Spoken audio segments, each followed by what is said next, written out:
అనేక రకాలుగా మీరు తిన్న ఆహారంలో ఉండే పోషకాలన్నింటినీ ప్రేగులు గ్రహించుకునేటట్టు చేస్తాయి. మరి ప్రేగుల వాతావరణం హెల్దీగా ఉండేటట్టు చేస్తాయి. ప్రేగుల్లో మీకు ఎసిడిటీలు, పేగుపోతలు, అల్సర్ రాకుండా రక్షణ కలిగిస్తాయి. ఇవన్నీ లాభాలు ఈ మంచి బ్యాక్టీరియాలు చేస్తుంటాయి. ఆ మంచి బ్యాక్టీరియాలు పుల్ల పెరుగులో ఉంటాయని మీకు తెలియట్లా. అందుకని ఫ్రిడ్జుల్లో పెట్టేయకండి. ఎప్పుడన్నా కావాలంటే ఫ్రెష్ పెరుగు ఎప్పుడన్నా తినడు, కానీ ఆరోగ్యానికి రోజు మాత్రం ఇలాంటి పెరుగు మంచిదనమాట. పెరుగు మిగిలింది బయట పెట్టుకోండి. ఈ పొద్దున మిగిలింది సాయంకాలం మీద రేపు ప్రొద్దున అట్లా వాడుకుంటే చాలా మంచిది. పిల్లలకు కూడా ఇట్లాంటిది వాడితే మంచిది.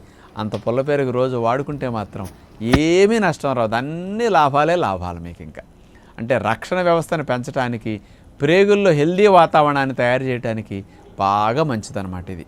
ముఖ్యంగా మన ప్రేగుల్లో చెడ్డ బ్యాక్టీరియాలు తగ్గాలంటే ఈ మంచి బ్యాక్టీరియాలు బాగా ఉంటే అవే కంట్రోల్ చేసేస్తాయి ప్రేగుల వాతావరణాన్ని. ఇలాంటి మంచి టెక్నిక్స్ ఈ న్యాచురోపతి